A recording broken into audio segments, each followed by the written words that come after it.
হাজারো লাখো নওজোয়ান আল্লাহকে ভুলে গেছে, নামাজকে ভুলে গেছে।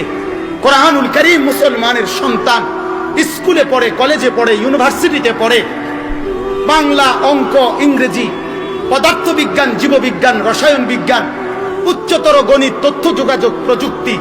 সকাল ফজরের পর থেকে একবার প্রাইভেট, একবার কোচিং, একবার হাউস টিউটর, একবার স্কুলের টিউটর।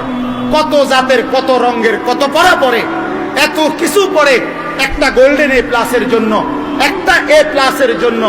এক মুসলমানের সন্তান এত কঠিন থেকে কঠিন বিষয় সব কিছু পড়তে পারে, কিন্তু সেই ছেলেটা মেট্রিক পড়ুয়া, ইন্টারমিডিয়েট পড়ুয়া, কলেজ পড়ুয়া, অনার্স পড়ুয়া, মাস্টার্স পাস করা, এমফিল করা, পিএইচডি করা, ডক্টরেট করা, এফসিবিএস করা, এমবিবিএস করা, এফআরসিএস করা, এরকম মুসলমান যদি বলে হুজুর আমি কোরআন পড়তে পারি না, এর চাইতে লজ্জার কথা, এর চাইতে দুঃখের কথা, এর চাইতে অপমানের কথা, এর চাইতে বেইজ্জতির কথা এই আসমানের নিচে জমিনের উপরে আর কিছু হইতে পারে না।